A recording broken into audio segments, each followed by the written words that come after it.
Good morning, hello and welcome. My name is Bhuvan. This is the Indian Express Explained for the 30th of October 2023. All right, let's get started. So, if you have any particular questions related to whatever we discuss here today, okay, I have three important topics. You have any doubts, any questions arising out of them, then you go ahead and contact me on my Instagram ID. Several of you are already in touch with me regarding your doubts, be it in CSAT, be it in geography, be it in current affairs, and to the rest, well, if I can be of some use, this is where you go ahead and connect. Right, so the first topic that comes to you, it's an article that I came across in the Indian Express earlier this morning. Okay, so let's look at the article. India's first district level study on hypertension flags disparities in care. Right, so first, what we need to understand is disparities. Okay, what are the disparities that we are talking about? Then we need to understand, firstly, we should understand what is hypertension. Okay, what are the findings of this report? And what is the consequence for India? Okay, so let's get started one by one. Bulbul, Coda, good morning guys, thanks for joining. Right, so hypertension. Firstly, it is to do with high blood pressure. When the pressure in your blood vessels is too high. So ideally, if you have to go to the doctor, okay, and if you have to go and get your, say, blood pressure measured, right? So your normal blood pressure would be written as something like this. Okay, 120 by 80. Okay, it's always one number by the other number. So what do these numbers mean? Let's go back to your NCRTs. The first number is the systolic pressure, whereas the second number is the diastolic pressure. So what do these words mean now? Systolic means the pressure in your blood vessels when it is beating. When it beats, the pressure created in your blood vessels is the systolic blood pressure. And the second one, the diastolic blood pressure, is when the heart is resting in between beats. Okay. So now, ideally, the correct blood pressure, the normal blood pressure is supposed to be, say, 120 by 80. So for hypertension, you are looking at in excess of 140 by 90. Right? So this is it. When the pressure in your blood vessels is too high, which means your systolic blood pressure is upwards or equal to at least 140, and your diastolic blood pressure is equal to or upwards of 90. Right? So now it is common. You must have heard of it. Right? Quite prevalent, in fact. Okay? And the problem is that it is a silent killer. Okay? This particular medical condition is also known as the silent killer. So why? Why is it known as the silent killer?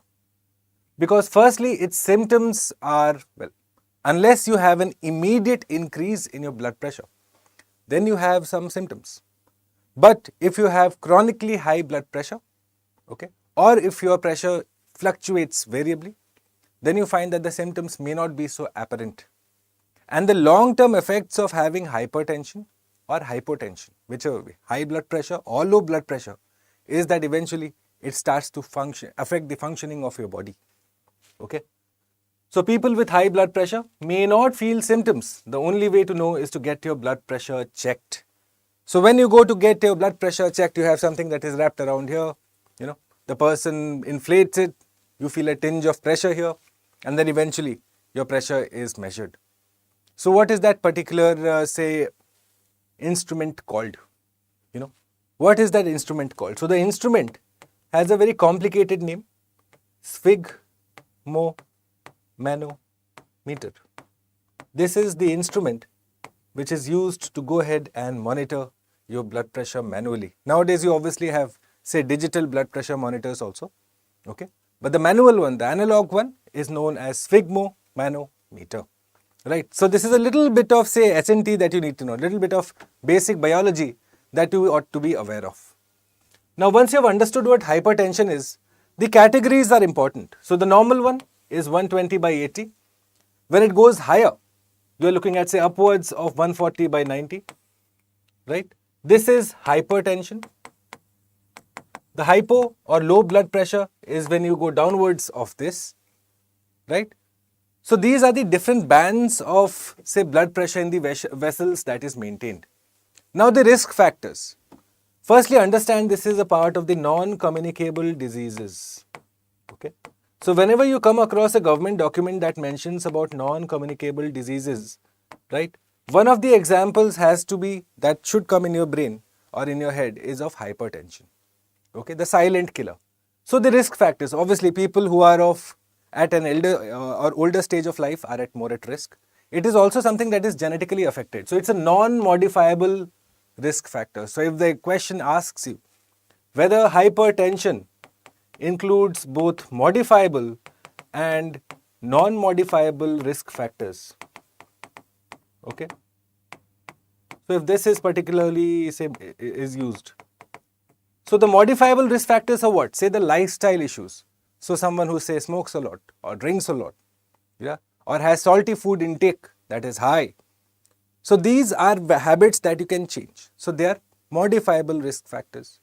But in case of genetics, right, or say old age, which are, you can't change them. So then they become part of the non-modifiable risk factors, right? So hypertension includes both, okay? So you have being overweight or obese, not being physically active, high salt intake, drinking alcohol, smoking, all of the lifestyle issues, lack of, say, having a sedentary lifestyle, not taking 30 minutes out for yourself in a day to, just simply walk, exercise, sweat it out.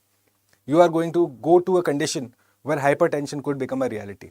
And in today's class, we'll also understand, say, if the cause is hypertension, right? If the cause is hypertension, then your effect, which we will understand today and for which the day was observed yesterday, by the way. Yes, the Global Stroke Day, the World Stroke Day was observed on October the 29th. Okay, so that is also an agenda later in the discussion. So if cause is hypertension, then you see that one of the eventualities is that, say, a person has stroke, right? So this is what? It's a lifestyle issue, but it's not just a lifestyle issue. It also has non-modifiable risk factors. Your neighbor, I'm good, how are you? I'm perfect. आप कैसे हो? ठीक है? So non-modifiable risk factors, lifestyle factors. Now social risk factors. You see, this also has a social connotation to it. So it's a very apt question for, say, civil services mains. So discuss the risk factors behind hypertension. How does it go ahead and affect India's demographic dividend or India's economic potential in the coming days? Because the problem with this is what? So if I was to go ahead and break down this problem for you, first what you realize is that there is lack of awareness. Okay. Many people may be aware of, say, blood pressure, but how it affects them in the long run, that's not known. Secondly, is the diagnosis bit. Please understand that whether you have high blood pressure or low blood pressure can only be ascertained, can only be confirmed after you have gone ahead and checked it. Correct? But until and unless you have a medical emergency, at least in the Indian context, you don't find that blood pressure management is a priority for individuals, right? So diagnosis is one issue, or at least because of the lack of awareness, you have people who don't get checked enough. Once you do get checked enough, the changes that so may be required, that is not put in forward, and then eventually care is an issue. Yes? So do you realize? This is the end-to-end of hypertension in India. Correct? So let's go ahead now. Like I was speaking about. So you have social risk factors, social deprivation, environment, your social status. Yes? So the Indian Express article that refers to, say, this particular study that was conducted. Yes? It goes ahead and we'll discuss. It looks at 3 particular categories. It looks at gender, it looks at age, and it looks at socio-economic conditions, because that eventually is a major determinant in access to care or at access to going ahead and knowing about your blood pressure, managing your blood pressure, right? And then you have the modifiable risk factors that I've told you, say obesity and all of that. Correct? Now all of these are leading to what? Something that is known as atherosclerosis. What is it eventually? Please understand, this is nothing but building up of plaque. So you have plaque, or say, for general understand it as a fatty material. Okay. So you have fatty material that forms and deposits itself along the boundary or the walls of your blood vessel. Correct? Which is why you find that your blood is now flowing because it is getting obstruction in the vessel itself. That because there is this buildup of plaque, which is why the obstruction exists, which is why more force is needed to push your blood, which is why you are under hypertension. You are say a patient of hypertension, right?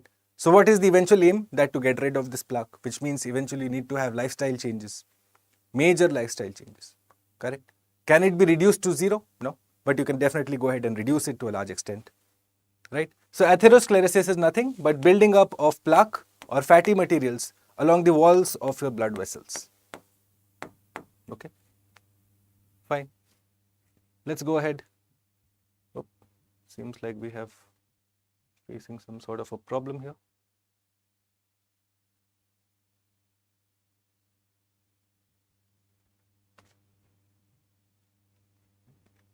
Okay, right. So the symptoms, let's look at the symptoms now. So like I told you, firstly you will not feel any symptoms, okay? But if there is an immediate increase in pressure in a low span of time, in a less time span, right? So there are some bodily symptoms that you might experience, okay? Such as headaches, blurred vision, chest pain and other symptoms. And if you are a patient of hypertension, chronic hypertension, that you haven't addressed this problem, then you find that you are looking at long-term diseases, long-term effects on the body. Organ failure could be one of the, say, particular connotations of this too, right? So which is the best method? Now you must understand. Checking your blood pressure is the best way to know if you have high blood pressure, unless and until you go ahead again checked on a regular basis, weekly basis, monthly basis. Then only can you go ahead and ascertain whether a particular individual or a community is at risk of hypertension. Do you realize? So this is where the policy gap exists now. If checking the blood pressure is the most important bit, that means that this should also be the approach of the government, right? If this is the most important problem, the approach of the government to tackle this health issue must be based around this particular initiative, right? Please understand this. This is the correlation bit. Whenever you come across a particular statement, analyze it, understand the significance of it, which is the whole point of this discussion. This is the analysis that eventually, if checking is the problem, from the government perspective, this is the first step that you need to go ahead and include in your policy. Okay. So I have included, say, the different symptoms. Go ahead and have a look at them. Most of them are general. Say you'll experience chest pain, nausea, vomiting, confusion, buzzing in the ears. Okay. General disorientation is what you are going to experience. So how do you go ahead and prevent it? Firstly, low salt diet is required. You lose weight, physically active, quit tobacco, alcohol, all of the, say, modern, or not even modern, say the general bad habits that we know of. Get rid of them. Get a clean, non-toxic life. Okay. Right. So the report. Let's come to the report now, the Indian Express article. Now that you have understood what hypertension is, let's understand the Indian Express article. This study being conducted by AIIMS plus the American Medical Association. Right. Now they relied heavily on data from the Family Health Survey 5. Okay. And what they found was that, say, within the country, okay, you have divergence not just between, say, states, you also find divergence between districts, and you also find divergence between districts within a state. Okay. So obviously, what does that tell you? That, say, there is no unified approach. There is no unified approach to tackle this health problem.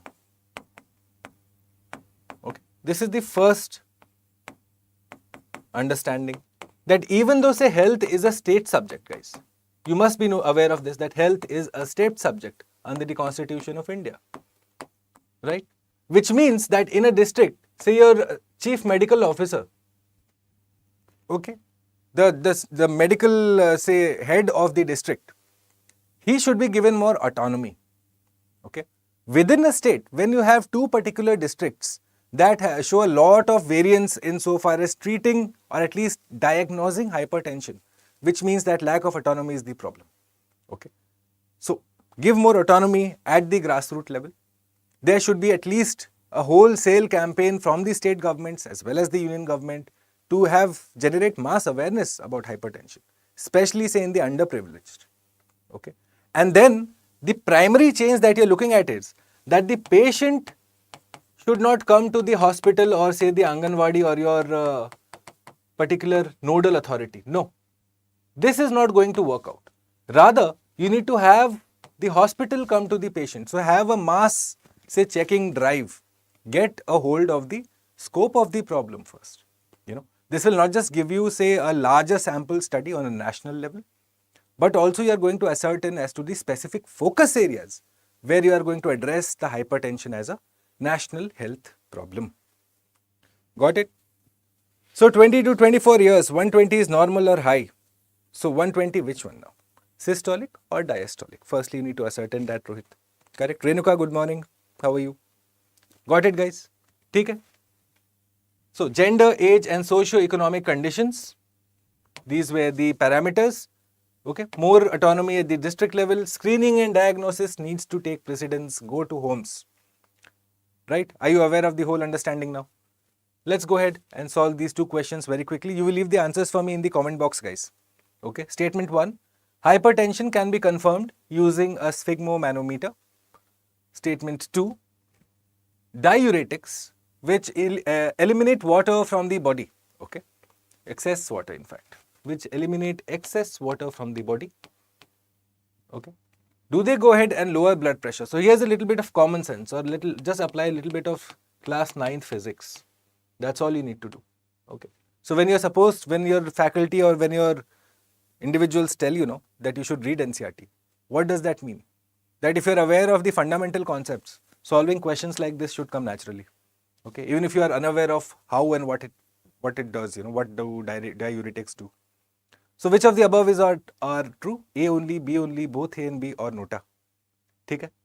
Statement 2. Question 2, statement A. Systolic pressure is always higher than diastolic pressure. So right now we discussed that you are looking at two diagrams, two numbers that form my pressure. So is it always higher than diastolic pressure? You will let me know. Hypertension leads to building up of fatty material on the walls of blood vessels, also known as atherosclerosis. Identify the incorrect statements. A only, B only, both A and B, and none of the above. Okay?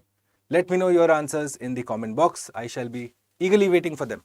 Right, before we go forward, my friends, so I had a giveaway on my Telegram channel. Right? We have grown very fast, very quickly, and it's a tightly cohesive group of students. We interact together, learn together, unlearn together, and will focus on 26th of May 2024 together. Okay. And in that process, for the month of October, there was a book giveaway. These are the winners of the book giveaway. If you're watching this live or if you watch this later, my friends, and if you're one of the winners, go ahead and let me know of the address at which you would like the book to be mailed to you. Right? Congratulations to Shashwat, Deepa, Martin Spidey, Murli Chaudhary and Karuna Gautam. Well done, guys. Okay. So this is where you go ahead and connect with me on my Telegram channel. This is also where you will find the PDF of this lecture uploaded at around noon. Scan this and become a part of my Telegram channel. Right. So we had an unfortunate incident in Kerala where there was a bombing at a religious gathering. And the religious gathering is Jehovah's Witness. So what exactly is Jehovah's Witness? Okay. Very important for us to know this. So let's look at it. Jehovah's Witness are a Christian sect but do not believe in the Holy Trinity. So the Holy Trinity, you have, say, what it says is that God exists as three. The Father, the Son and the Holy Spirit. The Son is the Jesus Christ. Okay. So the Jehovah's Witness say, we do not believe in this. Okay. Which is why they do not go ahead and celebrate Christmas, Easter, none of this. Okay. They are almost like a secluded sect. You can understand them as such. Okay. A completely secluded sect. To the point that, they have global distribution. And what you find is, say, in countries, because of their, say, what can be considered to be, say, extreme beliefs, okay, what you find is that problems arise of the legal basis. Now, what legal basis problems may arise? Okay. So, yes, say they have different sort of, say, what is happening here today? Let me go back.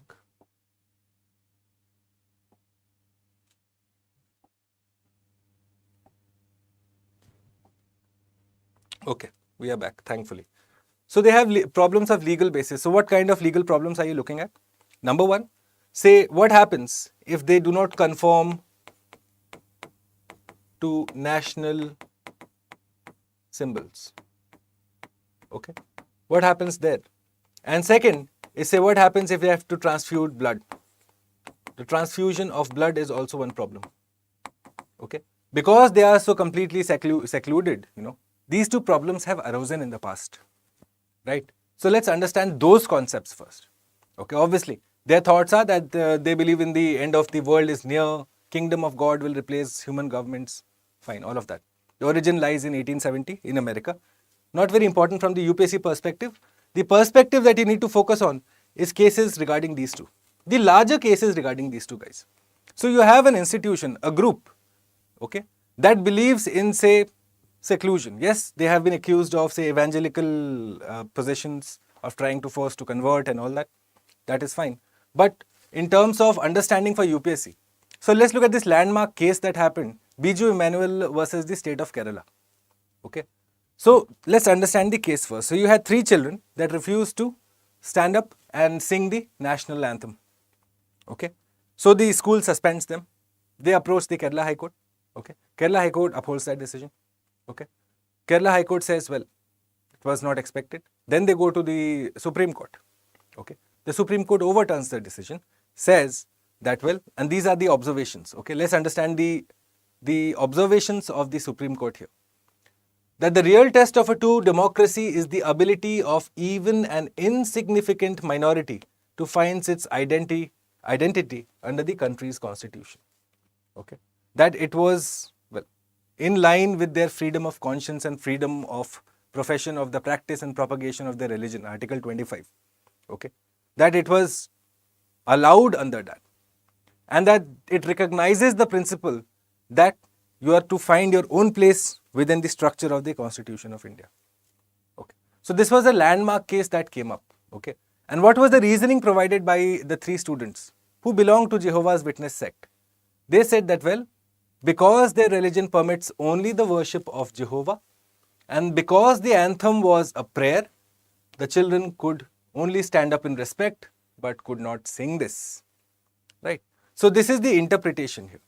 Now, recently what you have had is the Supreme Court now lying on various judgments that have been given in Australia. Okay. So the precedent has been taken from the Australian justice system, and this is where you find that the Jehovah's Witness are being given a sort of protection that is guaranteed to them under Article 25 of the Constitution of India. Okay. Let's look at this remark by the Supreme Court. It is evident that Jehovah's Witnesses, wherever they are, do hold religious beliefs which may appear strange or even bizarre. But the sincerity of their beliefs is beyond question. Do you realize that? That even though those beliefs might seem contrary to, say, our understanding of how faith is, okay, but that does not mean it is wrong. Okay. Are they entitled to be protected by the Constitution? The Supreme Court is asking itself, and it has observed that, well, yes, under Article 25, they are entitled to find their place under the Constitution of India, however strange their values might be. Got it? Okay. Let's look at this question, guys. Question 3 and 4. Please do leave the answers for me in the comment box. Under which article may an individual approach the Supreme Court if his or her right has been unduly deprived? Article 32, 312, 14 or 21. Question 4, Statement A. The Supreme Court shall have the power to issue directions or orders or writs under Article 32 for the enforcement of rights conferred by Part 3. Okay. Yes or no? Let me know. And habeas corpus is the only writ that can be issued both against public authorities as well as private individuals. Identify the correct statements. Leave your answers for me in a linear format in the comment box. Right? I'd most appreciate it. Right, before we go forward, very quick announcement on the 30th of this month, in fact. 31st, tomorrow, okay? You have this particular batch that is now closing admissions. The GS Foundation P2I batch, specifically for those students who want to go ahead and will access this validity. You're looking at, well, if you have a long-term preparation in mind, say for 2025 or 26, now would be a good time to start and give yourself that extra momentum, extra time space to pace at your own time. Okay. go ahead, look at the course deliverables, look at the languages that is being offered in 3 languages, Hindi, English and bilingual. Okay, I am associated with the English and the bilingual team. And so if you would like to go ahead and learn together, this entire hand-holding process that begins from day 0, when we go ahead and orient you towards the examination, to the day finally you appear for, say, your last mock interview before you walk into the examination, the interview room in Shah Jahan Road, right? This entire hand-holding process also includes the mains residential program, yes, where you go ahead and get to stay with us in our StudyIQ campus in New Delhi for free of cost after you clear your prelims. For your mains preparation, you're here with us, right? So all of this comes to you at this particular cost. Go ahead, look at the course deliverables once again, right? The sign up box is in the description box below, the sign up link. Use the code BALIVE. Why? Because, well, you get allotted my batch firstly in geography, CSAT, IR, as well as you firstly get a huge discount, So it's always important that you have, well, a good return of investment, and that is one of the key aspects when we come to go ahead and delivering course materials like this, that it is worth the student's time and money, right? So let's look at World Stroke Day. So like I told you, hypertension. If hypertension is the cause, right, stroke is one of the effects. Okay, so what exactly is stroke? Firstly, let's understand what is a stroke. It is known as brain attacks, a neurological emergency characterized by sudden brain tissue damage. Okay, why is the tissue of the brain getting damaged? Due to either the blockage or the rupture of a blood vessel, right? So when, because of your, say, pressure conditions, if you either damage, okay, or rupture your blood vessel in the brain, you are looking at a brain stroke. Okay, so 2 particular kinds.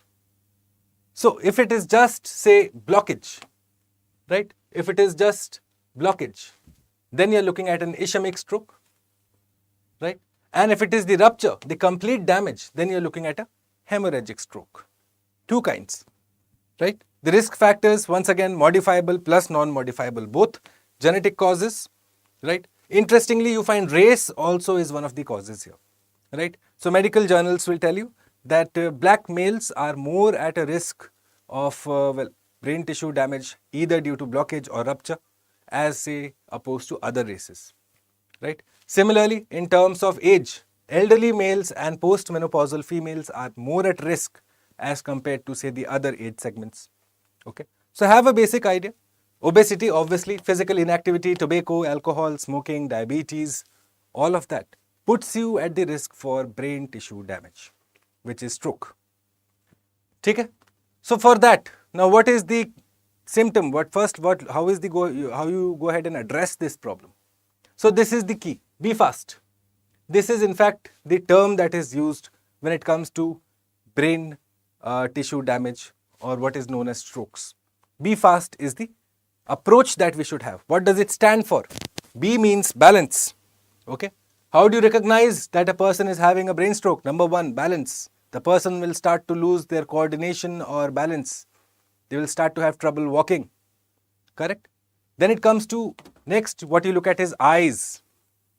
Okay. Are they having vision problems? Are they unable to focus their eyes? Right? If you see someone having this particular symptom, well, that's also another key indicator of a brain stroke. Then the face will start to droop.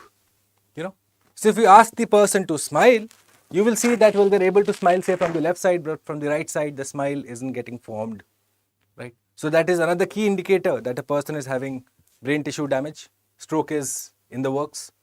Yes, ask the person to raise both arms. If they're unable to do it, that's another symptom of, in fact, brain stroke. They'll be unable to speak, right? It'll be incoherent. You will not be able to understand the words clearly because they'll be unable to speak it, right? If you see that any of this is a part of the symptoms of an individual, then, well, as an informed UPSC aspirant, you should realize that it is one of the symptoms of a brain stroke, in which case it is best advised that you quickly refer the person or call emergency services. Yes, get an ambulance ASAP. So this is important. Why? Because, well, yesterday was World Stroke Day. Okay, 29th of October. Celebrated, observed in fact, more than celebrated, observed as World Stroke Day. ठीक है?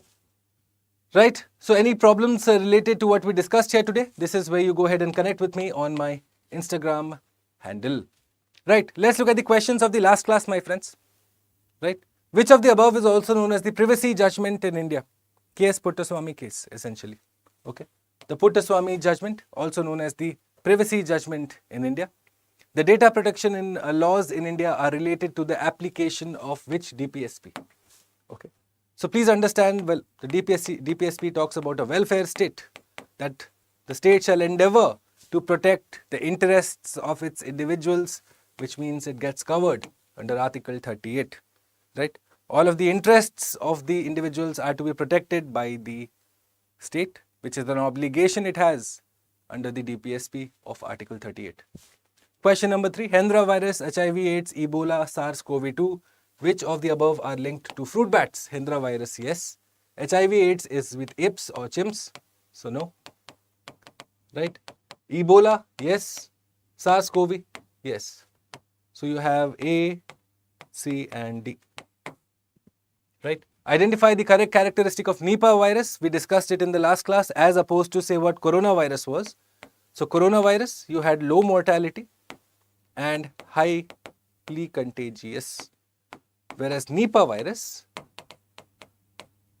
is, well, high mortality, right, but less contagious. Why? Because it's R0, which is how many individuals do 10 individuals go ahead and transmit this to, right? So its R0 is very less.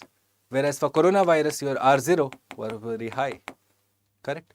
So high mortality, low contagious, which means, well, B. Okay.